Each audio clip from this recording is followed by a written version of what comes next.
So ಈಗ ಮೊದಲು ಏನು ಮಾಡೋಣ ಅಂದರೆ ಈ ಪ್ರಾಬ್ಲಮನ್ನು ಬರ್ಕೊಂಬಿಡಿ. 4th ಸೆಮಿಸ್ಟ್ರಿಗೆ ಸಂಬಂಧಪಟ್ಟಂಥ ಪ್ರಾಬ್ಲಮ್, ಇಂಟರ್ನಲ್ ರೀಕನ್ಸ್ಟ್ರಕ್ಷನ್ದು ಪ್ರಾಬ್ಲಮ್. ಇದು ಸ್ಕ್ರೀನ್ಶಾಟ್ ತೊಗೊಂಡು ಫಸ್ಟ್ ಪ್ರಾಬ್ಲಮ್ ಬರ್ಕೊಳ್ಳಿ. ನೆಕ್ಸ್ಟು ನೀವು ಕೇಳ್ತಾ ಹೋಗಿರಂತೆ ಪಾಸ್ ಮಾಡ್ಕೊಂಡು ಬರ್ಕೊಳ್ಳಿ ಇದನ್ನ ಬೇಕಾದರೆ. ನೆಕ್ಸ್ಟು ಪಾರ್ಟು ಇದನ್ನ ತಗೊಳ್ಳಿ. ಇದರ ನೆಕ್ಸ್ಟು ಇದು ಅಡ್ಜಸ್ಟ್ಮೆಂಟ್. ಎಸ್ ನೋಡಿ, 4th ಸೆಮಿಸ್ಟರ್ ಕಾರ್ಪೊರೇಟ್ ಅಕೌಂಟಲ್ಲಿ NEP ಸಿಲೆಬಸ್ಸಿಗೆ ಸಂಬಂಧಪಟ್ಟಂತೆ ಇಲ್ಲಿ ಒಂದು ಪ್ರಾಬ್ಲಮ್ ಇದೆ ಇಂಟರ್ನಲ್ ರೀಕನ್ಸ್ಟ್ರಕ್ಷನ್ಗೆ ರಿಲೇಟೆಡ್ ಆಗಿ. Following was the balance sheet of XYZ company limited before reconstruction ಅಂತ ಹೇಳಿದೆ. ಅಂದರೆ ಈ XYZ ಕಂಪ್ನಿದು ಏನಾಗಿದೆ ಅಂತಂದರೆ ಇಲ್ಲಿ ಒಂದು ಬ್ಯಾಲೆನ್ಸ್ ಶೀಟನ್ನು ಕೊಟ್ಟಿದ್ದಾರೆ ಇಲ್ಲಿ. ಸೊ ಬ್ಯಾಲೆನ್ಸ್ ಶೀಟ್ ಇವ್ರದ್ದು ಈ ರೀತಿಯಾಗಿದೆ. The company is now earning profit but is short of working capital. ಅದಕ್ಕೆ ಪ್ರಾಫಿಟ್ ಚೆನ್ನಾಗಿದೆ, ಆದರೆ ವರ್ಕಿಂಗ್ ಕ್ಯಾಪಿಟಲ್ ಶಾರ್ಟೇಜ್ ಆಗಿದೆ. ಸೊ ಏನು ಮಾಡಿದ್ದಾರೆ ಅಂದರೆ ಇಂಟರ್ನಲಿ ಕೆಲವೊಂದು ರೀಕನ್ಸ್ಟ್ರಕ್ಷನ್ಸ್ ಮಾಡ್ಕೊಳ್ಬೇಕು ಅಂತ ಅಂದ್ಕೊಂಡಿದ್ದಾರೆ.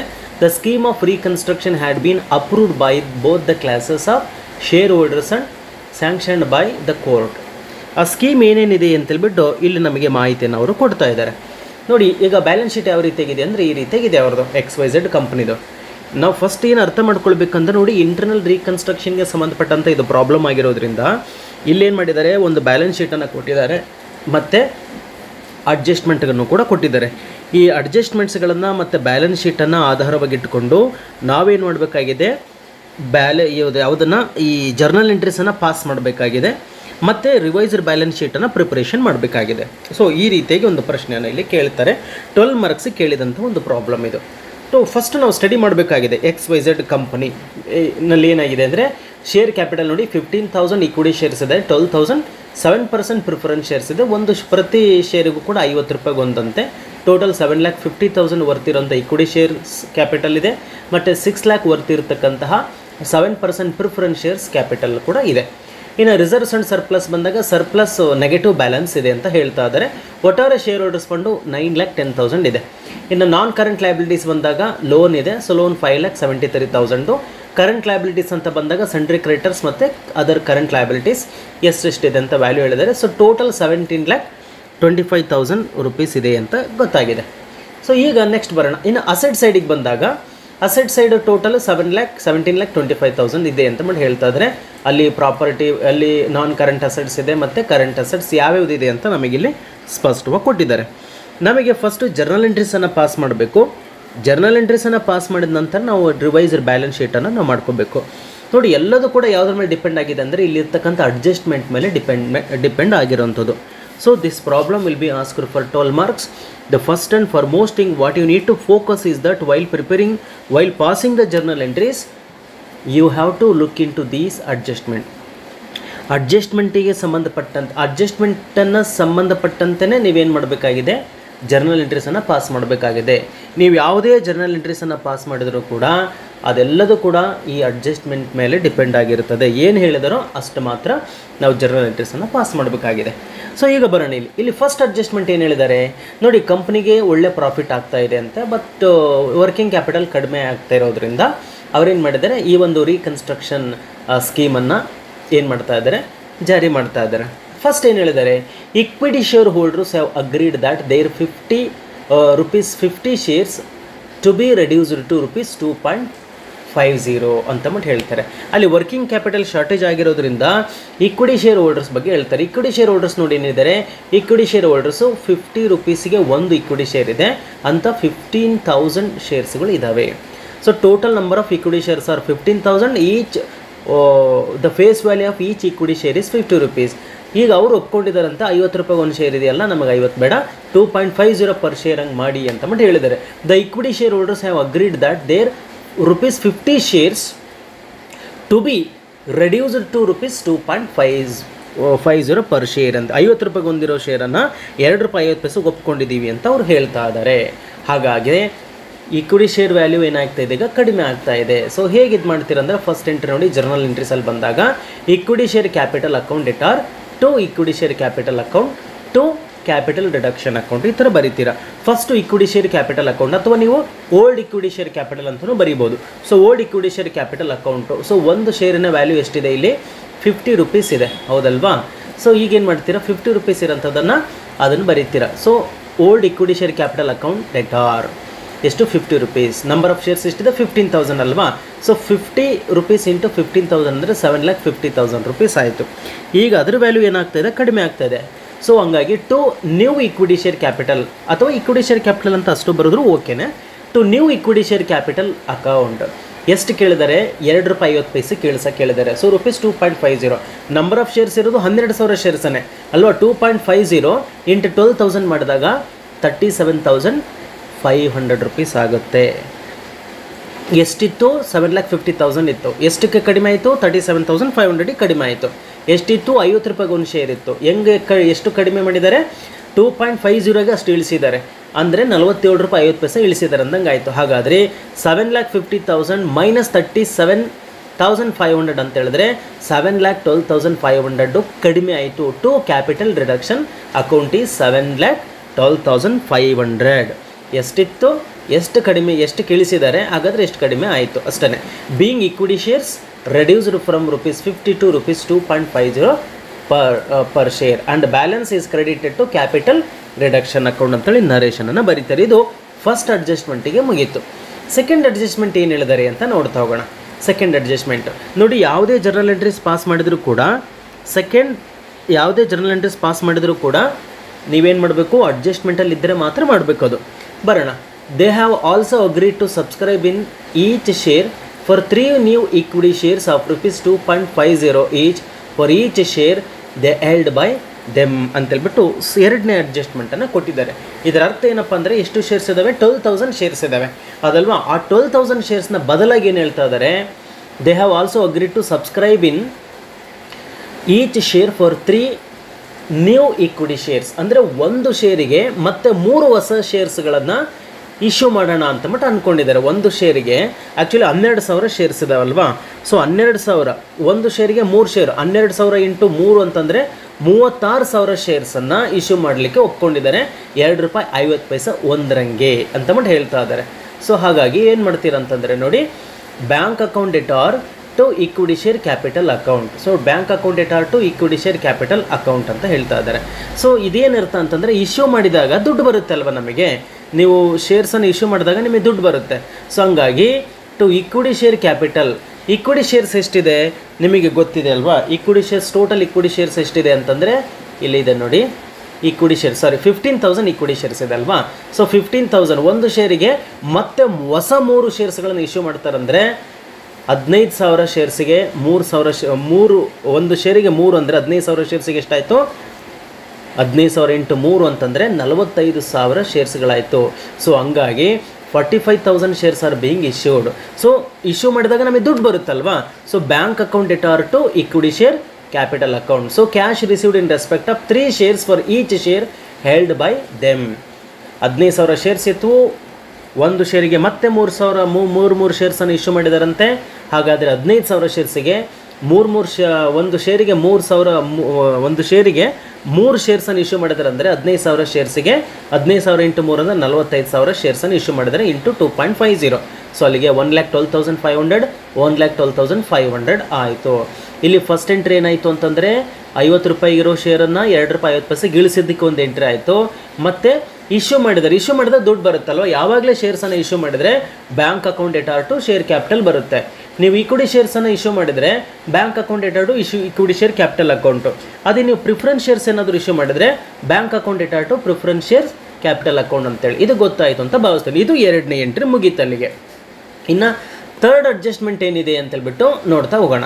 ನೋಡಿ, ಥರ್ಡ್ ಅಡ್ಜಸ್ಟ್ಮೆಂಟ್ ಏನಿದೆ, the preference share holders have agreed to cancel the arrears of dividend and to accept 4 new 5% preference shares of ₹10 each for every preference share they held, and each shareholder to buy 6 new equity shares of ₹2.50 each fully paid for each preference share ಅಂತೇಳ್ಬಿಟ್ಟು ಇಲ್ಲಿ ಹೇಳ್ತಾ ಇದ್ದಾರೆ. ಇದರರ್ಥ ಏನು ಅಂತ ನಾವು ನೋಡೋದಾದರೆ, ಇಲ್ಲಿ ಪ್ರಿಫರೆನ್ಸ್ ಶೇರ್ ಹೋಲ್ಡರ್ಸ್ ಫಸ್ಟ್ ನೋಡೋಣ. ನೋಡಿ, ಪ್ರಿಫರೆನ್ಸ್ ಶೇರ್ ಹೋಲ್ಡರ್ಸ್ ನೋಡಿ 7% preference shares of ₹50 each. 12,000 preference shares ಇದ್ದಾವೆ ಅಲ್ವಾ. 12,000 ಪ್ರಿಫರೆನ್ಸ್ ಶೇರ್ಸ್ ಇದ್ದಾವೆ. ಒಂದು ಪ್ರಿಫರೆನ್ಸ್ ಶೇರಿಗೆ ₹50 ಅಂತೆ. ಎಂಥ ಪ್ರಿಫರೆನ್ಸ್ ಶೇರ್ ಇದು? ಇದಕ್ಕೆ ಡಿವಿಡೆಂಡನ್ನು 7% ಪ್ರತಿ ವರ್ಷ ಕೊಡ್ತಾರಂತೆ. ಯಾವ 7% ಡಿವಿಡೆಂಡನ್ನು ಕ್ಯಾರಿ ಮಾಡ್ತಕ್ಕಂಥ ಪ್ರಿಫರೆನ್ಸ್ ಶೇರ್ಸ್ ಇದು, ಅದು 6 ಲಕ್ಷ ರೂಪಾಯಿದವು ಇದ್ದಾವೆ. ಇದು ಗೊತ್ತಾಯ್ತಲ್ವಾ? ಸೊ ಈಗ ಇಲ್ಲೇನು ಹೇಳ್ತಾ ಇದ್ದಾರೆ, the preference share holders have agree to cancel the arrears of the dividend. Arrears of dividend, ಹಳೆ ಬಾಕಿ ಏನಾದರೂ ಕೊಡೋದಿತ್ತು ಅಂದರೆ ನಮಗೆ ಹಳೆ ಬಾಕಿ ಕೊಡೋದು ಬೇಡ. ಅಂದರೆ ಇಲ್ಲಿ 7% ಕೊಡಬೇಕಲ್ಲ, ನಮಗೆ 7% ಬೇಡ, ಅದನ್ನ ಕ್ಯಾನ್ಸಲ್ ಮಾಡಬೇಡಿ. ಆದರೆ ಬದಲಾಗಿ ಏನು ಮಾಡಿ, ಏನು ಹೇಳ್ತಾರೆ, the preference share holders have agree to cancel the arrears of the dividend. ಆ 7% ಅರಿಯರ್ ಇತ್ತಲ್ಲ, ನಮಗದು ಕೊಡೋದು ಬೇಡ. ಅದ್ರ ಬದಲಾಗಿ to accept 4 new 5% preference shares of ₹10 each for each every preference share. ಅಂದರೆ 12,000 ಪ್ರಿಫರೆನ್ಸ್ ಶೇರ್ಸ್ ಇದಾವಲ್ಲ, ಒಂದು ಪ್ರಿಫರೆನ್ಸ್ ಶೇರಿಗೆ ನೀವು 4 ಪ್ರಿಫರೆನ್ಸ್ ಶೇರ್ಸನ್ನು ಕೊಡಿ. ಒಂದು ಪ್ರಿಫರೆನ್ಸ್ ಶೇರ್ಸಿಗೆ 4 ಪ್ರಿಫರೆನ್ಸ್ ಶೇರ್ಸನ್ನು ಕೊಡಿ. ಆಮೇಲೆ 7% ಇತ್ತಲ್ಲ, ಅದು ಬೇಡ, ಅದನ್ನ 5% ಅಂತ ಮಾಡಿ. ನೀವು ಹಳೆ ಬಾಕಿ ಕೊಡೋದು ಬೇಡ ಪ್ರಿಫರೆನ್ಸ್ ಶೇರ್ಸಿಂದು. 7% ಪ್ರಿಫರೆನ್ಸ್ ಶೇರ್ಸಿನ ಡಿವಿಡೆಂಡ್ ಕೊಡಬೇಕಿತ್ತಲ್ಲ, 7% ಕೊಡೋದು ಬೇಡ. 7% ಇರೋದನ್ನು 5% ಅಂತ ಮಾಡಿ, ಒಂದು ಶೇರಿಗೆ 4 ಶೇರ್ಸನ್ನು ಕೊಡಿ. ಒಂದು ಶೇರಿನ ಬದಲಾಗಿ 4 ಶೇರ್ಸನ್ನು ಕೊಡಿ. ಮತ್ತು ಒಂದು ಶೇರಿಗೆ 50 ರೂಪಾಯಿ ಇತ್ತಲ್ಲ, ಅದನ್ನು 10 ರೂಪಾಯಿಗೆ ಇಳಿಸಿ ಸಾಕು, ಇನ್ನೇನು ಬೇಡ ಅಂತ ಬಟ್ ಅವ್ರು ಹೇಳ್ತಾ ಇದ್ದಾರೆ. ನಿಮಗೆ ಗೊತ್ತಾಯ್ತಲ್ವ? ಇಲ್ಲಿ ನೋಡಿ, ಇನ್ನೊಂದ್ಸಲ ಇಲ್ಲಿ ಹೇಳ್ತೀನಿ. ಒಂದು ಶೇರಿನ ಬೆಲೆ 50 ರೂಪಾಯಿ ಇದೆ, ಅದಕ್ಕೆ ಡಿವಿಡೆಂಡು 7% ಇದೆ. ಅವರೇನು ಹೇಳ್ತಾ ಇದ್ದಾರೆ, ಪ್ರಿಫರೆನ್ಸ್ ಶೇರ್ಸು, ನೀವು ಒಂದು ಶೇರಿಗೆ 50 ರೂಪಾಯಿ ಇದೆ ಅಲ್ಲ, ಬದಲಾಗಿ ಒಂದು ಶೇರಿಗೆ 7% ಇರೋದನ್ನು 5% ಮಾಡಿ, 5% ಡಿವಿಡೆಂಡ್ ಕೊಡೋ ಥರ ಮಾಡ್ಕೊಳ್ಳಿ. ಸೊ 5% ಪ್ರಿಫರೆನ್ಸ್ ಶೇರ್ ಮಾಡಿ, ಒಂದು ಶೇರ್ ಇರೋ ಜಾಗದಲ್ಲಿ 4 ಶೇರ್ಸನ್ನು ನೀವು ಕೊಡಿ ಅಂತಬಿಟ್ಟು ಕೇಳ್ತಾರೆ. ಅದು 10 ರೂಪಾಯಿಗೆ ಒಂದ್ರಂಗೆ ಇರಲಿ ಅಂತ ಹೇಳ್ತಾ ಇದ್ದಾರೆ. ಸೊ 4 ಅಂದರೆ 12,000 ಇಂಟು 4 ಅಂತಂದರೆ 12 48,000 ಶೇರ್ಸ್ಗಳನ್ನು ನಮಗೆ ಕೊಡಿ, ಒಂದಕ್ಕೆ 10 ರೂಪಾಯಿ ಇರಲಿ ಅಂತಬಿಟ್ಟು ಅವ್ರು ಹೇಳ್ತಾ ಇದ್ದಾರೆ. ಈಗ ನಿಮಗೆ ಸ್ಪಷ್ಟವಾಗಿ ಇದು ಗೊತ್ತಾಯಿತು ಅಂತ ಅಂದ್ಕೊಳ್ತೀನಿ.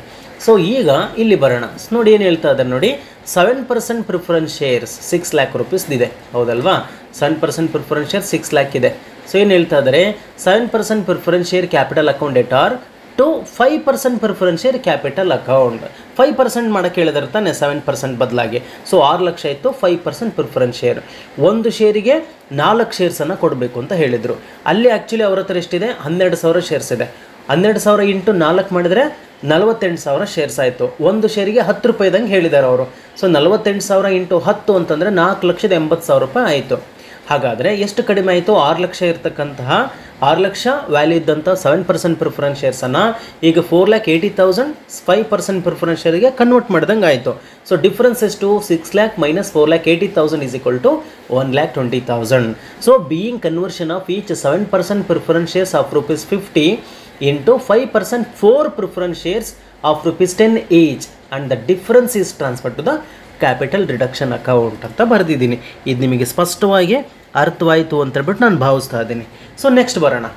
ನೆಕ್ಸ್ಟು ಅದೇ ಪಾರ್ಟಲ್ಲಿ ಮತ್ತೆ ಕಂಟಿನ್ಯೂ ಹೇಳಿದ್ದಾರೆ ನೋಡಿ. ಏನು ಹೇಳಿದ್ದಾರೆ ಅಂತಂದರೆ ಇಲ್ಲ ಆಯ್ತಲ್ವಾ. ನೆಕ್ಸ್ಟು ಥರ್ಡ್ ಪಾಯಿಂಟ ಮತ್ತೆ ಹೇಳ್ತಾ ಇದ್ದೀನಿ.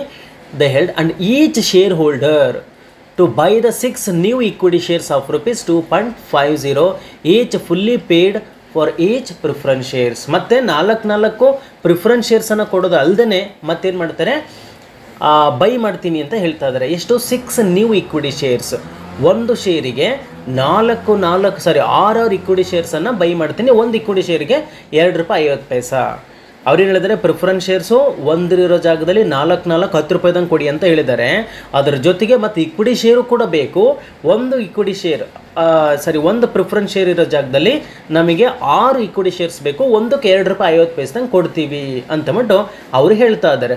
ಸೊ ಹಾಗಾಗಿ ನೆಕ್ಸ್ಟ್ ಏನು ಮಾಡೋಣ, ಮತ್ತು bank account debtor to equity share capital account 12,000 shares ಇರೋ ಇದಾವಲ್ವಾ, ಅದು ಒಂದೊಂದಕ್ಕೆ 6 ಕೊಡಬೇಕು ಅಂತಂದರೆ 12,000 ಇಂಟು 6 ಅಂದರೆ 72,000 ಆಯಿತು ಅಲ್ವಾ. ಒಂದಕ್ಕೆ ₹2.50 ಹೇಳಿದ್ದಾರೆ.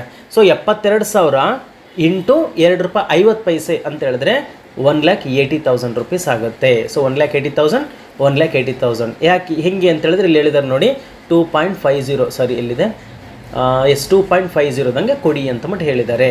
ಸೊ ಹಾಗಾಗಿ 72,000 ಇಂಟು 2.50 ಅಂತ ಹೇಳಿದ್ರೆ 1,80,000 ರೂಪೀಸ್ ಆಯಿತು. ಸೊ ಇದು ನಿಮಗೆ ಗೊತ್ತಾಯಿತು ಅಂತ ಭಾವಿಸ್ತಾ ಇದ್ದೀನಿ. ನೆಕ್ಸ್ಟ್ ಬರೋಣ. ನೆಕ್ಸ್ಟ್ ಅಡ್ಜಸ್ಟ್ಮೆಂಟ್ ಏನು ಹೇಳಿದ್ದಾರೆ ಅಂತ ನೋಡ್ತಾ ಹೋಗೋಣ. Loan creditors of ₹1,50,000 have agreed to convert their loan into preference shares of ₹10 each and 12,000 new equity shares of ₹2.50 ಅಂತ ಹೇಳಿದ್ದಾರೆ. ಇಲ್ಲಿ ಲೋನ್ ಕ್ರೆಡಿಟರ್ಸ್ ಬಗ್ಗೆ ಹೇಳ್ತಾ ಇದ್ದಾರೆ. ಸೊ ಲೋನ್ ಕ್ರೆಡಿಟರ್ಸ್ ಅಂತ ಹೇಳಿದ್ರೆ ಇಲ್ಲಿ ನೋಡಿ, ಇಲ್ಲಿ ಲೋನ್ ಇದೆಯಲ್ಲ, ಲೋನು 5,73,000 ರೂಪೀಸ್ದು ಏನಿದೆ ಲೋನ್ ಇದೆ, ಸಾಲ ಮಾಡ್ಕೊಂಡಿದ್ದಾರೆ ಇವರು. 5,73,000 ರೂಪಾಯಿ ಅವರಿಗೆ ಕೊಡಬೇಕಾಗಿತ್ತು ಅಲ್ವಾ, 5,73,000 ಅವರಿಗೆ ಕೊಡಬೇಕಾಗಿತ್ತು. ಅದಕ್ಕೆ ಅಡ್ಜಸ್ಟ್ಮೆಂಟ್ ಹೇಳಿದರೆ ಆ 5,73,000 ಇದೆಯಲ್ಲ, ಅದರಲ್ಲಿ ಲೋನ್ ಕ್ರೆಡಿಟರ್ಸ್ ಆಫ್ ರುಪೀಸ್ 1,50,000, ಅದರಲ್ಲಿ 1,50,000 ರೂಪಾಯಿ ಶೇರ್ಸನ್ನು ನೀವೇನು ಮಾಡಿದ್ದೀರಾ, ಪ್ರಿಫರೆನ್ಸ್ ಶೇರ್ಸ್ ಆಗಿ ಕನ್ವರ್ಟ್ ಮಾಡಿ. 10 ರೂಪಾಯಿಗೆ ಒಂದ್ರದ್ದು 10 ರೂಪಾಯಿಗೆ ಒಂದರಂಗೆ ಪ್ರಿಫರೆನ್ಸ್ ಶೇರ್ಸ್ ಆಗಿ ಕನ್ವರ್ಟ್ ಮಾಡಿ. ಆಮೇಲೆ 12,000 new equity shares of rupees 2.50 convert ಮಾಡಿ ಅಂತ ಹೇಳಿದ್ದಾರೆ. ಲೋನ್ ಕ್ರೆಡಿಟರ್ಸ್ 1,50,000 ಇದೆಯಲ್ಲ, ಅದರಲ್ಲಿ ಒಂದಷ್ಟು ಪ್ರಿಫರೆನ್ಸ್, ಅದರ ಬದಲಾಗಿ ಒಂದಷ್ಟು ಪ್ರಿಫರೆನ್ಸ್ ಶೇರ್ಸ್ ಆಗಿ ಕನ್ವರ್ಟ್ ಮಾಡಿ 10 ರೂಪಾಯಿಗೆ ಒಂದರಂಗೆ. ಆಮೇಲೆ 12,000 ಈಕ್ವಿಟಿ ಶೇರ್ಸ್ ಆಗಿ ಕನ್ವರ್ಟ್ ಮಾಡಿ, ಒಂದಕ್ಕೆ 2 ರೂಪಾಯಿ 50 ಪೈಸದಂಗೆ ಅಂತ ಹೇಳಿದ್ದಾರೆ.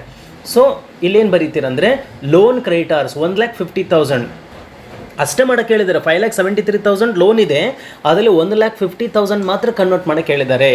1,50,000 to 5% preference share capital to equity share capital ಏನೇನು ಕನ್ವರ್ಟ್ ಮಾಡೋಕ್ಕೆ ಹೇಳ್ತಾ ಇದ್ದಾರೆ ಅಲ್ವಾ. ಅದರಲ್ಲಿ ಈಕ್ವಿಟಿ ಶೇರ್ ಕ್ಯಾಪಿಟಲ್ ನಾವು ಇದನ್ನು ಮಾಡ್ಕೋಬೇಕಾಗುತ್ತೆ, ಈಕ್ವಿಟಿ ಶೇರ್ ಕ್ಯಾಪಿಟಲ್ ಫಸ್ಟ್ ಮಾಡ್ಕೋಬೇಕಾಗುತ್ತೆ. ಯಾಕೆ ಅಂತ ಹೇಳಿದ್ರೆ ಅಲ್ಲಿ ನೋಡಿ 12,000 ಈಕ್ವಿಟಿ ಶೇರ್ ಕ್ಯಾಪಿಟಲ್ ಮಾಡಿ, 12,000 ಈಕ್ವಿಟಿ ಶೇರ್ಸ್ ಆಗಿ ಕನ್ವರ್ಟ್ ಮಾಡಿ, ಒಂದಕ್ಕೆ 2 ರೂಪಾಯಿ 50 ಪೈಸದಂಗೆ ಏನು ಉಳಿತೋ ಅದಷ್ಟನ್ನು ಕೂಡ ನೀವು ಪ್ರಿಫರೆನ್ಸ್ ಶೇರ್ ಆಗಿ ಕನ್ವರ್ಟ್ ಮಾಡಿ ಅಂತ ಹೇಳಿದ್ದಾರೆ. ಸೊ ಆದ್ದರಿಂದ 5 loan creditors account 1,50,000, equity shares 12,000 shares ಇದೆ ಇಂಟು 2.50 ಅಂದರೆ 30,000 ಆಗುತ್ತೆ. ಇನ್ನು ಉಳಿದದ್ದೇನಿದೆನೋ ಅದಷ್ಟನ್ನು ಕೂಡ ಪ್ರಿಫರೆನ್ಸ್ ಶೇರ್ಸ್ ಆಗಿ ಮಾಡಿದರೆ ಅದು 10 ರೂಪಾಯಿಗೆ ಒಂದರಂಗೆ, ಅಂದರೆ 1,20,000 ಡಿವೈಡೆಡ್ ಬೈ 10 ಮಾಡಿದರೆ ನಮಗೆ ಎಷ್ಟು ಸಿಗುತ್ತೆ ಅಲ್ಲಿ 12,000 ಸಿಗುತ್ತೆ. 12,000 ಶೇರ್ಸ್ ಅನ್ನಂಗೆ ಆಗುತ್ತೆ. ಅದು ಇರಲಿ. A part of lone creditors made as share holders ಅಂತೇಳಿ ನಾವು ಕೊಟ್ಟಿದ್ದೀವಿ ಅಲ್ವಾ. ಇಷ್ಟೇ, ಇದು ಕ್ಲಿಯರು. ನೆಕ್ಸ್ಟ್ ಬರೋಣ.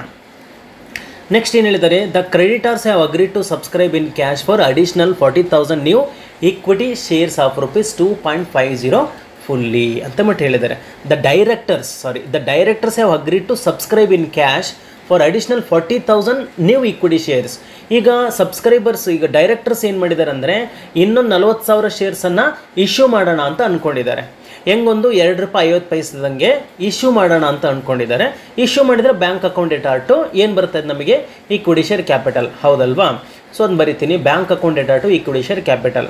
How many shares are issued, 40,000 equity shares are issued at rupees 2.50.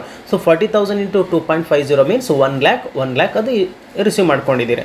ಇಷ್ಟೇ ಅಲ್ವಾ. ನೆಕ್ಸ್ಟ್ ಬರೋಣ. ನೆಕ್ಸ್ಟ್ ಏನಿದೆ, of the cash received by issue of new shares. ಈಗ ಹೊಸ ಶೇರ್ಸನ್ನು ಇಶ್ಯೂ ಮಾಡಿ ನಮಗೇನು ದುಡ್ಡು ಬಂದಿದೆಯಲ್ಲ, ಸೊ ಅದರಲ್ಲಿ 2 lakh rupees is to be used to reduce the loan due to the company. ಈಗ ನಾವು ಹೊಸ ಶೇರ್ಸ್ಗಳನ್ನು ಇಶ್ಯೂ ಮಾಡೋದ್ರ ಮುಖಾಂತರವಾಗಿ ಕ್ಯಾಶನ್ನು ಏನು ಇಸ್ಕೊಂಡಿದ್ದೀವಲ್ಲ, ಅದರಲ್ಲಿ 2 ಲಕ್ಷ ರೂಪಾಯಿನ ಏನು ಮಾಡಿರಿ ಅಂತಂದರೆ ಲೋನನ್ನು ಕಡಿಮೆ ಮಾಡಿರಿ, ಲೋನ್ ಪೇಮೆಂಟ್ ಮಾಡಿರಿ ಅಂತ ಹೇಳ್ತಾ ಇದ್ದಾರೆ. ಈಗ ಶೇರ್ಸನ್ನು ಇಶ್ಯೂ ಮಾಡಿ ದುಡ್ಡು ಬಂದಿದೆ ಅಲ್ವಾ, ಅದರಲ್ಲಿ 2 ಲಕ್ಷ ರೂಪಾಯಿ ಲೋನನ್ನು ಪೇಮೆಂಟ್ ಮಾಡಿ ಅಂತ ಅವ್ರು ಹೇಳ್ತಾ ಇದ್ದಾರೆ. ಸೊ ಲೋನ್ ಪೇಮೆಂಟ್ ಮಾಡೋದು ಅಂತಂದರೆ loan creditors account debtor to bank account, ಎಷ್ಟು 2 ಲಕ್ಷ ಕೊಡೋಕ್ಕೆ ಹೇಳಿದ್ದಾರೆ. ಪೇಮೆಂಟ್ ಅಂದರೆ debit the receiver, loan creditors, credit what goes out, cheque ಹೋಯ್ತಲ್ವಾ. ಸೊ ಹಂಗಾಗಿ ಬ್ಯಾಂಕ್ 2 ಲಕ್ಷ ರೂಪಾಯಿ ಹಾಕಿದ್ದೀನಿ. So loan creditors account debtor to bank account 2 lakh ಅಂತ ಆಯಿತು ಅಲ್ವಾ. ಸೊ ಇಲ್ಲಿಗಿದು ಕ್ಲಿಯರ್ ಆಯಿತು. ನೆಕ್ಸ್ಟ್ ಬರೋಣ. ನೆಕ್ಸ್ಟ್ ಬರೋಣ. ಎಸ್, ದ ಅಮೌಂಟ್ ಅವೈಲಬಲ್, ಇನ್ನು ಏನು ಅಮೌಂಟ್ ಉಳಿದಿದೆಯಲ್ಲ ಅಂದರೆ ಕ್ಯಾಪಿಟಲ್ ರಿಡಕ್ಷನ್ ಅಂತಂದ್ಬಿಟ್ಟು ಏನಾಗಿದೆಯಲ್ಲ, ಆ ಅಮೌಂಟಲ್ಲಿ ಅಸೆಟ್ ಸೈಡಲ್ಲಿ ಒಂದಷ್ಟು ವ್ಯಾಲ್ಯೂ, ಈಗ ಲಯಬಿಲಿಟಿ ಸೈಡಲ್ಲಿ ಎಷ್ಟೆಷ್ಟು ರೆಡ್ಯೂಸ್ ಆಯಿತು ಅಂತ ಗೊತ್ತಾಗಿದೆ. ಈಗ ಲಯಬಿಲಿಟಿ ಸೈಡಲ್ಲಿ ಎಲ್ಲ ಇದು ಕಡಿಮೆ ಆಯಿತು, ಇದು ಕಡಿಮೆ ಆಯಿತು, ಇದು ಕೂಡ ಏನಾಗಿದೆ, ಇದು ಕನ್ವರ್ಟ್ ಮಾಡ್ಕೊಂಡು ಕಡಿಮೆ ಮಾಡ್ಕೊಂಡಿದ್ದೀವಿ ಅಲ್ವಾ. ಮತ್ತು ಇಲ್ಲಿ ಕಡಿಮೆ ಆಯಿತು ಅಂದರೆ ಬ್ಯಾಲೆನ್ಸ್ ಶೀಟ್ ಟ್ಯಾಲಿ ಆಗಬೇಕಂದ್ರೆ ಅಷ್ಟೇ ಪ್ರಮಾಣದ ಇಲ್ಲೂ ಕೂಡ ಡೆಬಿಟ್ ಮಾಡಬೇಕಲ್ವಾ, ಮೀನ್ಸ್ ಕಡಿಮೆ ಮಾಡಬೇಕಲ್ವಾ. ಸೊ ಏನೇನು ಕಡಿಮೆ ಮಾಡಬೇಕು ಅಂತ ಹೇಳಿದ್ದಾರೆ ನೋಡಿಲಿ. ಪ್ರಿಲಿಮಿನರಿ ಎಕ್ಸ್ಪೆನ್ಸ್, ರೈಟ್ ಆಫ್ ಅಂದರೆ ಕಡಿಮೆ ಮಾಡಿ, ರೈಟ್ ಆಫ್ ಅಂದರೆ ರೆಡ್ಯೂಸ್ ಮಾಡಿ ಪ್ರಿಲಿಮಿನರಿ ಎಕ್ಸ್ಪೆನ್ಸ್. ಮತ್ತು ಸರ್ಪ್ಲಸ್ ಅಕೌಂಟು ಇಲ್ಲಿ ಲಯಬಿಲಿಟಿ ಸೈಡಲ್ಲಿ ಇತ್ತಲ್ಲ, ಇದನ್ನು ರೈಟ್ ಆಫ್ ಮಾಡೋಕ್ಕೆ ಹೇಳಿದ್ದಾರೆ. ಪೂರ್ತಿ ರೈಟ್ ಆಫ್ ಅಂತಂದರೆ ಮೈನಸ್ ಮಾಡಿ ಅಂತೇಳಿ, ಸರ್ಪ್ಲಸ್ ಡೆಬಿಟ್ ಬ್ಯಾಲೆನ್ಸ್ ಮಾಡಿ ಟು ರೈಟ್ ಆಫ್. ಆ್ಯಂಡ್ ಮತ್ತೇನು ಹೇಳಿದ್ದಾರೆ, ಪ್ಲಾಂಟ್ ಆ್ಯಂಡ್ ಮಷಿನರಿ 35,000 ಕಡಿಮೆ ಮಾಡೋಕ್ಕೆ ಹೇಳಿದ್ದಾರೆ. ಪ್ಲಾಂಟ್ ಆ್ಯಂಡ್ ಮಷಿನರಿ ಎಷ್ಟರ ಇರ್ಬೋದು ಅದ್ರ 35,000 ಕಡಿಮೆ ಮಾಡಿ. ಇನ್ನು ಬ್ಯಾಲೆನ್ಸ್ ಏನಾದರೂ ಉಳಿತು ಅಂತಂದರೆ ಅದರಲ್ಲಿ ಟ್ರೇಡ್ ಮಾರ್ಕ್ಸ್ ಮತ್ತು ಗುಡ್ ವಿಲ್ಲನ್ನು ಕಡಿಮೆ ಮಾಡಿ ಅಂತಂದ್ಬಿಟ್ಟು ಹೇಳಿದ್ದಾರೆ. ಸೊ ಏನೇನು ಕಡಿಮೆ ಮಾಡೋಕ್ಕೆ ಹೇಳಿದ್ದಾರೆ ಅದಷ್ಟನ್ನು ಕೂಡ ಕಡಿಮೆ ಮಾಡಬೇಕಾಗಿದೆ. ಸೊ ಕಡಿಮೆ ಮಾಡಬೇಕು ಅಂದರೆ ಹೆಂಗೆ ಮಾಡ್ತೀರಾ, ಫಸ್ಟು ರೈಟ್ ಆಫ್ ಮಾಡೋದಕ್ಕಿಂತ ಮುಂಚಿತವಾಗಿ ಇಲ್ಲಿ capital reduction journal entry pass ಮಾಡಿದಿರಲ್ಲ, ಕ್ಯಾಪಿಟಲ್ ರಿಡಕ್ಷನ್ ಎಷ್ಟಿದೆ ಅಂತ ಎಲ್ಲ ಟೋಟಲ್ ಮಾಡಬೇಕು. ಲಯಬಿಲಿಟಿ ಸೈಡಲ್ಲಿ ಟೋಟಲ್ ಎಷ್ಟೆಷ್ಟು ಕಡಿಮೆ ಆಯಿತು ಇಲ್ಲಿ ನೋಡಿ, 7,12,500 ಕಡಿಮೆ ಆಗಿದೆ. ಮತ್ತು ಸೆಕೆಂಡ್ ಎಂಟ್ರಿನಲ್ಲಿ ಇಲ್ಲ, ಥರ್ಡ್ ಎಂಟ್ರಿನಲ್ಲಿ 1,20,000 ಕಡಿಮೆ ಆಯಿತು. ಅದು ಟೋಟಲ್ ಮಾಡಿದ್ರೆ ಎಷ್ಟಾಗುತ್ತೆ ನೋಡಬೇಕು. ನೆಕ್ಸ್ಟು ಲೋನ್ ಕ್ರೆಡಿಟರ್ಸ್ದು ಇಲ್ಲ, ನೆಕ್ಸ್ಟು ಇಲ್ಲ, ಎಸ್ 2 ಐಟಮ್ ಬಂದಿದೆ ಅಲ್ವಾ, ಆ ಎರಡರದ್ದು ಟೋಟಲ್ ಮಾಡಿದರೆ 8,32,500. First capital reduction account debtor to all the assets and liabilities which are written off. First capital reduction account ಬರೀಬೇಕು. ಅಂದರೆ ಈ ಜರ್ನಲ್ ಎಂಟ್ರೀಸ್ ಒಳಗಡೆಗೆ ಕ್ಯಾಪಿಟಲ್ ರಿಡಕ್ಷನ್ ಎಷ್ಟು ಅಕೌಂಟ್ ಇದೆ ನೋಡ್ಕೋಬೇಕು. ಹೆಂಗೆ ನೋಡಿ, ಇಲ್ಲೊಂದಿದೆ 7,12,500. ಮತ್ತು ಎರಡನೇದಾಗಿ ಇಲ್ಲೊಂದು ಅಮೌಂಟ್ ಕೊಟ್ಟಿದ್ದಾರೆ ಅಲ್ವಾ, capital reduction 7,12,500 and next capital reduction 1,20,000. ಎರಡೇ ಇರೋದಲ್ವಾ, 2 ಅಥವಾ 2ಕ್ಕಿಂತ ಹೆಚ್ಚು ಎಷ್ಟು ಕ್ಯಾಪಿಟಲ್ ರಿಡಕ್ಷನ್ ಇರ್ತದೋ ಅಷ್ಟನ್ನು ಟೋಟಲ್ ಮಾಡಿಕೊಂಡು ಇಲ್ಲಿ ಡೆಬಿಟ್ ಸೈಡಲ್ಲಿ ಬರೀಬೇಕು. ಸೊ ಕ್ಯಾಪಿಟಲ್ ರಿಡಕ್ಷನ್ ಅಕೌಂಟ್ 32,500 ಇದೆ. ಡೆಟ್ ಆರ್ ಟು ಅಲ್ಲಿ ಏನೇನು ರಿಟರ್ನ್ ಆಫ್ ಮಾಡೋಕ್ಕೆ ಹೇಳಿದ್ರೆ ಅಷ್ಟು ಬರೀರಿ. ಸರ್ಪ್ಲಸ್ ರಿಟರ್ನ್ ಮಾಡೋಕ್ಕೆ ಹೇಳಿದ್ರು. ಸರ್ಪ್ಲಸ್ ಎಷ್ಟಿದೆ, 4,40,000 ಇತ್ತು, 4,40,000 ಬರೀರಿ. ಪ್ಲಾಂಟ್ ಆ್ಯಂಡ್ ಮೆಷಿನರಿ ಅಲ್ಲಿ ಎಷ್ಟಿದೆ, ಆ್ಯಕ್ಚುಲಿ ಅವರು 35,000 ಅಷ್ಟೇ ಕಡಿಮೆ ಮಾಡೋಕ್ಕೆ ಹೇಳಿದ್ದಾರೆ, so 35,000. Trade marks and good will, ಇನ್ನು ಉಳಿದಿರೋ ಬ್ಯಾಲೆನ್ಸಲ್ಲಿ ಏನು trade marks and good will 3,29,000 ಇದೆ ಅಲ್ವಾ, ಅದನ್ನು ಕೂಡ ಮಾಡೋಕ್ಕೆ ಹೇಳಿದ್ದಾರೆ. ಉಳಿದ್ರೆ ಮಾಡೋಕ್ಕೆ ಹೇಳಿದ್ದಾರೆ. Trade marks and good will ಎಷ್ಟಾಗುತ್ತೆ ಅಂತ ನಾವಿಲ್ಲಿ ಟೋಟ್ ಮಾಡ್ಕೋಬೇಕು. Trade marks and good will ನೋಡಿ 3,29,000 ಇದೆ. ಸೊ 3,29,000 ಬರೀತಾ ಇದ್ದೀನಿ, 3,29,000 ಬರೆದಿದ್ದೀನಿ. ಈಗ ಈ 8,32,500 ಈ ಏನೇನು ರಿಟರ್ನ್ ಆಫ್ ಮಾಡಿದ್ರಲ್ಲ ಇದಷ್ಟನ್ನು ಕೂಡ ಮೈನಸ್ ಮಾಡಿ ಕೊನೆಗೆ ಡಿಫ್ರೆನ್ಸ್ ಏನು ಬರುತ್ತಲ್ಲ ಅದನ್ನು ಕ್ಯಾಪಿಟಲ್ ರಿಸರ್ವ್ ಅಂತ ಬರೀಬೇಕು. So being intangible asset debit balance of the surplus ಅಂದರೆ ಏನೇನು ರಿಟರ್ನ್ ಆಫ್ ಮಾಡಿದ್ದೀರ ಅಂತ ಬರೆದು ಉಳಿದಿರೋ ಬ್ಯಾಲೆನ್ಸನ್ನು ನಾವು ಕ್ಯಾಪಿಟಲ್ ರಿಸರ್ವ್ಗೆ ಟ್ರಾನ್ಸ್ಫರ್ ಮಾಡಿದ್ದೀವಿ ಅಂತೇಳ್ಬಿಟ್ಟು ಒಂದು ಸ್ಟೇಟ್ಮೆಂಟನ್ನು ನೀವು ಇಲ್ಲಿ ಹೇಳಬೇಕಾಗ್ತದೆ. ಹೀಗೆ ನೀವು ಸ್ಕ್ರೀನ್ಶಾಟ್ ಮಾಡ್ಕೊತೀರ ಅನ್ನೋದಾದರೆ ಮಾಡ್ಕೊಳ್ಳಿ, ಇಲ್ಲಾಂದರೆ ಪಾಸ್ ಮಾಡ್ಕೊಂಡು ಬರ್ಕೊಳ್ಳಿ. ಎಸ್, ಫಸ್ಟ್ ಎಂಟ್ರಿ, ಸೆಕೆಂಡ್,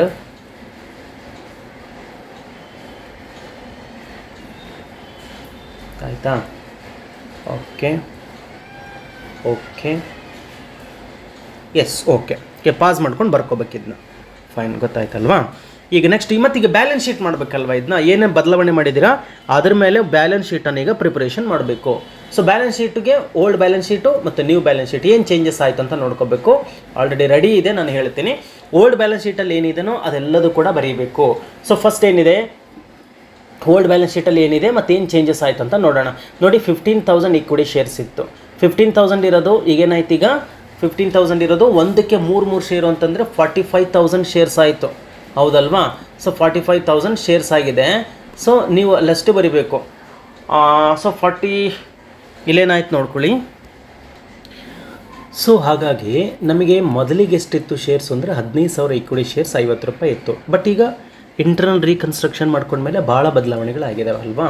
ಏನು ಬದಲಾವಣೆ ಆಗಿದೆ ನೋಡಿ, ಈಕ್ವಿಟಿ ಶೇರ್ ಕ್ಯಾಪಿಟಲ್ ಅಂತ ಬಂದಾಗ ಇಲ್ಲಿ ನೋಡಿ, ಇಲ್ಲಿ ಈಕ್ವಿಟಿ ಶೇರ್ ಕ್ಯಾಪಿಟಲ್ 2 ಅಂತ ಏನಿದೆಯಲ್ಲ ಇದೆಲ್ಲ ಹೊಸದಲ್ವಾ. ಈ ಹೊಸ ಶೇರ್ಸನ್ನು ಮಾತ್ರ ತೊಗೊಳ್ಬೇಕು.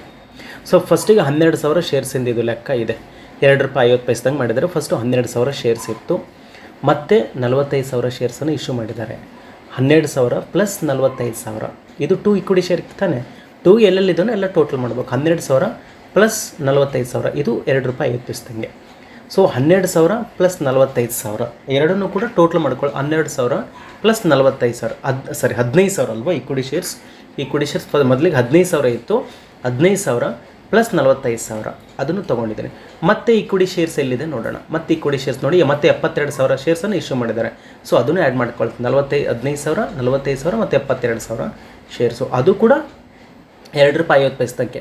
ಮತ್ತು ಈಕ್ವಿಟಿ ಶೇರ್ ನೋಡಿ, ಇಲ್ಲಿ ಲೋನ್ ಕ್ರೆಡಿಟರ್ಸಿಗೆ ಕೊಟ್ಟಿದ್ದು ಇಲ್ಲಿ 30,000 ಇದೆ, ಅಂದರೆ 12,000 ಶೇರ್ಸ್ ಇದೆ ಇದಿಲ್ವಿ ಅಲ್ವಾ. ಸೊ ಅದನ್ನು ತೊಗೊಳ್ತೀನಿ. 12,000 ಶೇರ್ಸ್ ಅವ್ರಿಗೆ ಕೊಟ್ಟಿದ್ದು 12,000 ಶೇರ್ಸ್. ಮತ್ತು 2 ಅಂತ ಎಲ್ಲಿದೆ, ಇಲ್ಲೊಂದು 2 ಇದೆ ನೋಡಿ. ಮತ್ತೆ 40,000 ಇಶ್ಯೂ ಮಾಡಿದ್ದೀವಿ, ಆ 40,000 ಕೂಡ ತೊಗೊಳ್ಳಿ.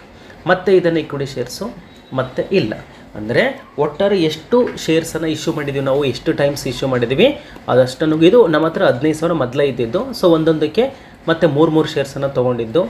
ಆಮೇಲೆ 72,000 ಶೇರ್ಸಿಂದು ಒಂದೊಂದಕ್ಕೆ 3 ಶೇರ್ಸನ್ನು ತೊಗೊಂಡಿದ್ದು. ಅದು ನೀವು ಅಲ್ಲಿ ನೋಡಿದ್ರಲ್ಲ, 2 ಈಕ್ವಿಟಿ ಶೇರ್ ಕ್ಯಾಪಿಟಲ್ ಅದಷ್ಟನ್ನು ಕೂಡ ಟೋಟಲ್ ಮಾಡಿದ್ರೆ 1,84,000 ಶೇರ್ಸ್ಗಳು ಈಗ ನಮ್ಮ ಹತ್ರ ಇದ್ದಾವೆ, ₹2.50 ಒಂದರದ್ದು ಅಲ್ವಾ. ಸೊ ಅದನ್ನು ಏನು ಮಾಡ್ತೀರಾ, ಇಲ್ಲಿ ನೋಡಿ ಈ ಬ್ಯಾಲೆನ್ಸ್ ಶೀಟಲ್ಲಿ ತೋರಿಸ್ಬೇಕು ಅದನ್ನ. ಸೊ ಎಲ್ಲ ಸೇರಿ 1,84,000 ಇಲ್ಲಿ 4 ಹಾಕ್ಕೊಳ್ಬೇಕು, ಸಾರಿ, ಇದು 1,84,000 ಈಕ್ವಿಟಿ ಶೇರ್ಸ್ ಆಫ್ ₹2.50, ಅಲ್ಲಿಗೆ 4,60,000 ರೂಪೀಸ್ ಆಯಿತು. ಇನ್ನು ನೆಕ್ಸ್ಟ್ ಬರೋಣ, ಪ್ರಿಫರೆನ್ಸ್ ಶೇರ್ಸಿಗೆ ಬರೋಣ. ಸೊ ಪ್ರಿಫರೆನ್ಸ್ ಶೇರ್ಸ್ ನಮ್ಮ ಹತ್ರ ಎಷ್ಟಿತ್ತು, 12,000 ಪ್ರಿಫರೆನ್ಸ್ ಶೇರ್ಸ್ ಇತ್ತು ಅಲ್ವಾ. ಈಗ ಏನೇನು ಬದಲಾವಣೆ ಆಗಿದೆ, ಸೊ ಆ ಬದಲಾವಣೆ ಎಲ್ಲ ನೋಡೋಣ. ಈಗ 2 ಈಕ್ವಿಟಿ ಶೇರ್ಸ್ ಏನೇನಿದೆಯೋ ಅದೆಲ್ಲದೂ ಕೂಡ ಟೋಟಲ್ ಮಾಡ್ಕೊಳ್ತೀರಾ. 2 preferential share capital. So preferential share capital first entry ಇಲ್ಲ, ಸೆಕೆಂಡ್ ಎಂಟ್ರಿ ಇಲ್ಲ, ಥರ್ಡ್ ಎಂಟ್ರಿ ಬರೋಣ. ಸೊ ಥರ್ಡ್ ಎಂಟ್ರಿನಲ್ಲಿ ಇದೆ ಅಂದರೆ ಏನಾಗಿತ್ತು, ಅದು 7% ಇರೋದನ್ನು 5%ಗೆ ಮಾಡಲಿಕ್ಕೆ ಹೇಳಿದ್ರಲ್ವಾ. ಸೊ 7% ಇರೋದನ್ನು 5%ಗೆ ಮಾಡಲಿಕ್ಕೆ ಹೇಳಿದ್ದಾರೆ. ಸೊ ಹಾಗಾಗಿ ಇಲ್ಲಿ ಎಂಟ್ರಿನಲ್ಲಿ ಏನು ಮಾಡಿಕೊಂಡಿದ್ವಿ ನಾವುಗಳು, 12,000 ಇತ್ತಲ್ವಾ. ಸೊ ಇಲ್ಲಿ ಬರೋಣ, ಏನೇ ಪ್ರಿಫರೆನ್ಸ್ ಶೇರ್ ಹೋಲ್ಡರ್ಸ್ ಯಾವಾಗ್ರಿಟ್ಟು ಕ್ಯಾನ್ಸಲ್ ಮಾಡಿಕೊಂಡು 5% ₹10 4 ಅಂತ ಹೇಳಿದರು. ಸೊ 12 48,000 ಶೇರ್ಸ್ಗಳಾಯಿತು ಅಲ್ವಾ, 48,000 ಶೇರ್ಸ್ ಆಯಿತು. ಸೊ ಇಲ್ಲೇನು ಮಾಡ್ತೀರಿ, ಇದು 48,000 ಶೇರ್ಸಿಂದ ಒಂದು ಇನ್ನೇನು ಬಿಟ್ಕೊಳ್ಳಿ, 48,000 ಶೇರ್ಸು ಪ್ರಿಫರೆನ್ಸ್ ಶೇರ್ಸು. ಮತ್ತು ಪ್ರಿಫರೆನ್ಸ್ ಶೇರ್ಸ್ ಇಲ್ಲಿದೆ ಅಲ್ವಾ, ಇಲ್ಲಿ 1,20,000 ರೂಪೀಸ್ದು ಮತ್ತೊಂದಷ್ಟು ಶೇರ್ಸ್ಗಳಿದ್ದಾವೆ. ಡಿವೈಡೆಡ್ ಬೈ 10 ಮಾಡಿದ್ರೆ 12,000. ಸೊ 48,000 ಪ್ಲಸ್ 12,000 ಅಂತಂದರೆ 60,000 ಶೇರ್ಸ್ ಆಯ್ತು ಇಲ್ಲಿ ಅಲ್ವಾ. 60,000 ಶೇರ್ಸ್ ಆಗಿದೆ 2. ಮತ್ತೆಲ್ಲಿದೆ ಅಂತ ನೋಡ್ತಾ ಹೋಗೋಣ. 60,000 ಶೇರ್ಸ್ ಅಷ್ಟೇ, ಎರಡೇ ಇರೋದಲ್ವಾ. ಸೊ 60,000 ಶೇರ್ಸ್ ಆಗಿದೆ. ಇಲ್ಲಿ ಬರೋಣ. ಸೊ 60,000 ಶೇರ್ಸ್ 5%, ಒಂದಕ್ಕೆ ₹10 ಇದ್ದಂಗೆ ₹6,00,000 ಆಯಿತು. ಎರಡನ್ನೂ ಕೂಡ ಟೋಟಲ್ ಮಾಡ್ಕೊಂಡಿದ್ದೀನಿ. ಇನ್ನು ನೆಕ್ಸ್ಟ್ ಏನಿದೆ ಓಲ್ಡ್ ಬ್ಯಾಲೆನ್ಸ್ ಶೀಟಲ್ಲಿ ಅಂತ ಹೇಳಿದ್ರೆ ಈ 2 ಐಟಮ್ ಆಯಿತು. ರಿಸರ್ವ್ಸ್ ಆ್ಯಂಡ್ ಸರ್ಪ್ಲಸ್ಸು ರಿಟರ್ನ್ ಆಫ್ ಆಯಿತು ಅಂದರೆ ಮತ್ತೆ ಇಲ್ಲಿ ಬರೀ ಅವಶ್ಯಕತೆ ಇರೋದಿಲ್ಲ. ಸೊ ರಿಟರ್ನ್ ಆಫ್ ಇಲ್ಲ, ಹಾಗಾಗಿ ರಿಟರ್ನ್ ಆಫ್ ಬಿಟ್ಬಿಟ್ಟಿದ್ದೀನಿ. ಬಟ್ ಮರೆಯದೇನೆ ಕ್ಯಾಪಿಟಲ್ ರಿಸರ್ವನ್ನು ಇಲ್ಲಿ ತೊಗೊಂಡು ಬಂದು ಹಾಕಲೇಬೇಕು. ಲಯಬಿಲಿಟಿ ಸೈಡಲ್ಲಿ ಕ್ಯಾಪಿಟಲ್ ರಿಸರ್ವ್ ಲಾಸ್ಟಿಗೆ ಬಂದಿರುತ್ತಲ್ಲ ಈ ಅಮೌಂಟನ್ನು, ಈ ಕ್ಯಾಪಿಟಲ್ 28,500 ನೀವು ಬ್ಯಾಲೆನ್ಸ್ ಶೀಟಲ್ಲಿ ಲಾಸ್ಟಿಗೆ ಅದೊಂದು ಹಾಕಬೇಕು ಟೋಟಲ್ ಮಾಡಿ. ಯಾಕಂದರೆ ಮತ್ತೆ ಯಾವ ಐಟಮ್ಸು ಕೂಡ ಇಲ್ಲ ಇಲ್ಲಿ, ಇಷ್ಟೇ ಅಲ್ವಾ. ಲೋನ್ ಇತ್ತು, ಲೋನೆಲ್ಲ ಸೆಟಪ್ ಮಾಡ್ಕೊಂಡಿವಲ್ವಾ, ಲೋನನ್ನು ಕನ್ವರ್ಟ್ ಕೂಡ ಎಲ್ಲ ಮಾಡ್ಕೊಂಡಿದ್ವಿ. ಆಮೇಲೆ ಸಂಡ್ರಿ ಕ್ರೆಡಿಟರ್ಸು ಮತ್ತು ಕರೆಂಟ್ ಲಯಬಿಲಿಟೀಸ್, ಸಂಡ್ರಿ ಕ್ರೆಡಿಟರ್ಸ್ ಮತ್ತು ಕರೆಂಟ್ ಲಯಬಿಲಿಟಿ ಇದೆ. ಅದಕ್ಕೆ ಸಂಬಂಧಪಟ್ಟಂತೆ ನಾವಿಲ್ಲೇನು ಮಾಡಿದ್ದೀವಿ, ಸೊ ಅದು ಹಾಗೆ ಉಳಿಸ್ಕೊಂಡಿದ್ದೇವಲ್ವ. ಈಗ ಲೋನ್ 1,50,000 ರೂಪೀಸ್ದು ಏನು ಮಾಡ್ಕೊಂಡಿದ್ವಿ ನಾವು, ರಿಟರ್ನ್ ಮಾಡ್ಕೊಂಡಿದ್ವಿ ಹೌದಲ್ವಾ. ನೋಡಿ 1,50,000 ಏನಿತ್ತು ಅದನ್ನು ಕನ್ವರ್ಟ್ ಮಾಡ್ಕೊಂಡಿದ್ವಿ ಲೋನು. ಸೊ 1,50,000 ಅಲ್ಲಿಗೆ ಕ್ಲಿಯರ್ ಆಗಿಬಿಡ್ತದು ಅಲ್ವಾ. 5,73,000 ಇದೆ ಅಲ್ಲ, ಅದ್ರ 1,50,000 ಇಲ್ಲೂ ಹೋಯಿತು. ಮತ್ತು 2,00,000 ರೂಪೀಸನ್ನು ಕೂಡ ತೀರಿಸಿದ್ವಿ. ಅಂದರೆ 3,50,000 ಮೈನಸ್ ಮಾಡ್ಕೊಳ್ಬೇಕು ಅಲ್ವಾ. ಅಂದರೆ 5,73,000 ಏನಿದೆನೋ ಅದರಲ್ಲಿ 1,50,000 ಮತ್ತು 2,00,000 ಅಂದರೆ 3,50,000 ಮೈನಸ್ ಮಾಡ್ಕೊಳ್ಳೋಣ. ಸೊ 3,50,000 ಮೈನಸ್ ಮಾಡಿಕೊಂಡಾಗ ಇನ್ನು ನಮಗೆ 2,23,000 ಬಂತು. ಇದು ಹೆಂಗೆ ಬಂತಂತ ಗೊತ್ತಾಯ್ತಲ್ವ. 1,50,000 ಕನ್ವರ್ಟ್ ಮಾಡ್ಕೊಂಡಿದ್ದೀರಿ ಮತ್ತು 2,00,000 ಏನು ಮಾಡಿದ್ದೀರಾ, ಬ್ಯಾಂಕ್ ಕೊಟ್ಟಿದ್ದೀರಾ. ಅಂದರೆ 3,50,000 ಕಡಿಮೆ ಮಾಡಬೇಕೀಗ. ಸೊ 3,50,000 ಕಡಿಮೆ ಮಾಡಬೇಕು. ಸೊ ಯಾವುದ್ರಲ್ಲಿ ಕಡಿಮೆ ಮಾಡಬೇಕು ಅಂದರೆ 5,73,000 ಏನು ಮಾಡ್ತೀರಾ, 3,50,000 ಮೈನಸ್ ಮಾಡಿದ್ರೆ ಇನ್ನು 2,23,000 ರೂಪೀಸ್ ಆಯಿತು. ಅಷ್ಟು ಮಾತ್ರ ಲೋನ್ ಉಳೀತು ಅಂತೇಳ್ಬಿಟ್ಟು ಅದು ಲಾಂಗ್ ಟರ್ಮ್ ಅನ್ಸೆಕ್ಯೂರ್ಡ್ ಲೋನ್ ಅಥವಾ ಲೋನ್ ಅಂತ ಅಷ್ಟೇ ಬರೀರಿ, ನಡೀತದೆ. ಇನ್ನು ಕರೆಂಟ್ ಲಯಬಿಲಿಟೀಸ್ ಅಂದ್ಬಿಟ್ಟಂತೆ ಯಾವುದೇ ಅಡ್ಜಸ್ಟ್ಮೆಂಟ್ ಕೊಟ್ಟಿದ್ದಿಲ್ಲ. ಸೊ ಹಂಗಾಗಿ ಇದು ಎಷ್ಟಿದೆ 2,07,000 ಮತ್ತು 35,000 ಅದು ಎಷ್ಟಿದನೋ ಅಷ್ಟೇ ಬರ್ಕೊಂಡ್ಬಿಡ್ತೀರಾ. ಅದಕ್ಕೆ ಸಂಬಂಧಪಟ್ಟಂತೆ ಯಾವುದೇ ರಿಡಕ್ಷನ್ಗಳನ್ನು ಕೂಡ ನಾವು ಮಾಡಿಲ್ಲ ಅಲ್ವಾ. ಸೊ ಹಾಗಾಗಿ ಅದನ್ನೇನು ಮಾಡ್ತೀನಿ, 2,07,000 35,000 ಅಲ್ಲಿಗೆ ಇದೆರಡರದಷ್ಟೇ ಟೋಟಲ್ ನೋಡಿದ್ರೆ 2,42,000 ಆಗುತ್ತೆ. ಗ್ರ್ಯಾಂಡ್ ಟೋಟಲ್ ಆ 1 2 3 3 ಇಲ್ಲಾಂದರೆ ನೀವು ಈ ಇಮಿಡಿಯೇಟ್ ಟೋಟಲ್ ಮಾಡೋ ಅವಶ್ಯಕತೆ ಇಲ್ಲ. ಏನು ಮಾಡ್ತೀರಾ, ಶೇರ್ ಹೋಲ್ಡರ್ಸ್ ಫಂಡು, ನಾನ್ ಕರೆಂಟ್ ಲಯಬಿಲಿಟೀಸು, ಕರೆಂಟ್ ಲಯಬಿಲಿಟೀಸ್ ನೇರವಾಗಿ ಬರೋದು. ನೀವು ಒಟ್ಟಿಗೆ ಲಾಸ್ಟಿಗೆ ಬೇಕಾದ್ರೂ ಟೋಟಲ್ ಮಾಡ್ಬೋದು. 15,53,500 ರೂಪೀಸ್ ಆಯಿತು. ಇನ್ನು ಅಸೆಟ್ ಸೈಡಲ್ಲಿ ಬರೋಣ. ಅಸೆಟ್ ಸೈಡಲ್ಲಿ ಏನೇನಾಯಿತು, ಇದು ಓಲ್ಡ್ ಬ್ಯಾಲೆನ್ಸ್ ಶೀಟಲ್ಲಿ ಅಸೆಟ್ ಸೈಡಲ್ಲಿ ಇಷ್ಟೆಲ್ಲ ಇತ್ತಲ್ವಾ. ಸೊ ಅಸೆಟ್ ಸೈಡಲ್ಲಿ ಏನೇನು ರಿಟರ್ನ್ ಆಫ್ ಆಯಿತು ಅದನ್ನು ಮೈನಸ್ ಮಾಡಿ ಉಳಿದ ಅಮೌಂಟನ್ನು ಮಾತ್ರ ಇಲ್ಲಿ ಹಾಕಬೇಕು ನಾವು ಅಲ್ವಾ, ಅಷ್ಟೇ.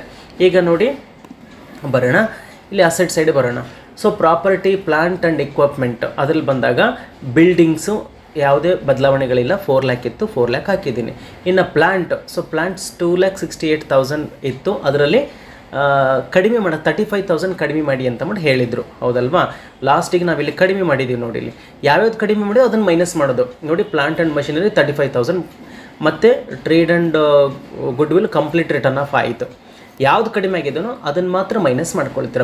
ಬಿಲ್ಡಿಂಗು ನಾವು ಟಚ್ ಮಾಡಿಲ್ಲ, 4 ಲ್ಯಾಕ್ ಎಷ್ಟಿದೆ ಅಷ್ಟೇ. ಬಟ್ ಪ್ಲಾನ್ 2,68,000 ಇತ್ತು, ಅದರಲ್ಲಿ ರಿಡಕ್ಷನ್ ಮಾಡಲಿಕ್ಕೆ ರಿಟರ್ನ್ ಆಫ್ 35,000 ಮಾಡಲಿಕ್ಕೆ ಹೇಳಿದ್ರು. ರಿಟರ್ನ್ ಆಫ್ ಮಾಡಿದರೆ 2,33,000 ಬಂತು. ಇನ್ನು good will and trade marks 3,29,000 ಇತ್ತು, ಅದು ಕಂಪ್ಲೀಟ್ ರಿಟರ್ನ್ ಆಫ್ ಮಾಡಿದ್ದೀವಿ, ಹಾಗಾಗಿ ಅಲ್ಲಿ ನಿಲ್ಲಾಯ್ತು ಅದು. ಸೊ ಇದಿಷ್ಟರದ ಟೋಟಲ್ 6,33,000 ಆಯಿತು. ಇಲ್ಲ ಟೋಟಲ್ ಲಾಸ್ಟಿಗೆ ಮಾಡ್ತೀನಿ ಅಂದರೆ ಇದನ್ನ ಕೈ ಬಿಡಿ. ನೆಕ್ಸ್ಟ್ ಕರೆಂಟ್ ಅಸೆಟ್ಸ್ ಯಾವುದೇ ಬದಲಾವಣೆಗಳು ಆಗಿಲ್ಲ. ಸ್ಟಾಕ್ ಮತ್ತು trade received, cash and cash equivalents ಅದು ಯಾವುದು ರಿಟರ್ನ್ ಆಫ್ ಆಗಿಲ್ಲ. ರಿಟರ್ನ್ ಆಫ್ ಆಗಿದ್ದರೆ ಎಷ್ಟು ರಿಟರ್ನ್ ಆಫ್ ಆಗಿತ್ತು ಅದು ಮೈನಸ್ ಮಾಡ್ತೀವಿ, ಯಾವುದು ರಿಟರ್ನ್ ಆಫ್ ಆಗಿಲ್ಲ. ಸೊ ಹಾಗಾಗಿ ಅದು ಎಷ್ಟು ಅಮೌಂಟ್ ಇದನ್ನು ಅಷ್ಟೇ ಬರ್ಕೊಳ್ತೀನಿ. ಸೊ ಈಗ ಇದಿಷ್ಟರದ್ದು ಟೋಟಲ್ ಮಾಡಿದ್ರೆ 9,20,000 ಕರೆಂಟ್ ಅಸೆಟ್ಸ್ದು. ಫಿಕ್ಸ್ಡ್ ಅಸೆಟ್ಸ್ ಆಯಿತು ಅಂತಂದರೆ 6,33,000 ಇದೆ. ಎರಡು ಟೋಟಲ್ ಮಾಡಿದ್ರೆ 15,53,500. ಅಲ್ಲಿಗೆ ಎರಡು ಬ್ಯಾಲೆನ್ಸ್ ಶೀಟ್ ಅಂದರೆ ಅಸೆಟ್ಸ್ ಮತ್ತು ಲಯಬಿಲಿಟೀಸ್ ಏನಾಯಿತು ಇಲ್ಲಿಗೆ ಟ್ಯಾಲಿ ಆಯಿತು. ಬ್ಯಾಲೆನ್ಸ್ ಶೀಟ್ ಬರ್ಕೊಳ್ತೀರಂದರೆ ನೀವು ಬರ್ಕೊಳ್ಳಿ. ಎಸ್, ಅರ್ಥವಾಯಿತು ಅಂತ ಭಾವಿಸ್ತಾ ಇದ್ದೀನಿ. ಗೊತ್ತಾಗಿಲ್ಲ ಅಂದರೆ ಮತ್ತೆ ನಿಧಾನಕ್ಕೆ ನೋಡ್ಕೊಳ್ಳಿ. ಸ್ಕ್ರೀನ್ಶಾಟ್ ತೊಗೊಂಡ್ರೆ ನೆಕ್ಸ್ಟ್ ಅಸೆಟ್ಸಿಂದ ತಗೊಳ್ಳಿ.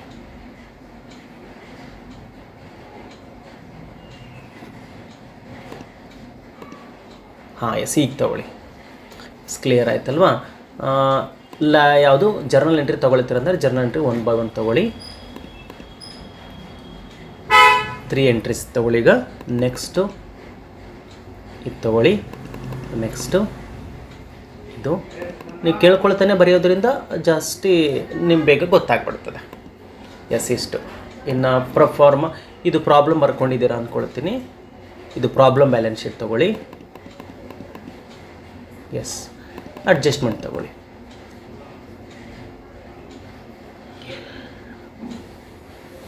Okay, thank you. Have a nice day. ನಿಮಗೆ ಗೊತ್ತಾಯಿತು ಅಂತ ಭಾವಿಸ್ತೀನಿ. ಮತ್ತೆ ನೆಕ್ಸ್ಟ್ ವಿಡಿಯೋದಲ್ಲಿ ಬೇರೆ ಪ್ರಾಬ್ಲಮ್ ಜೊತೆಗೆ ಮತ್ತೆ ಭೇಟಿ ಮಾಡ್ತೀನಿ. Thank you.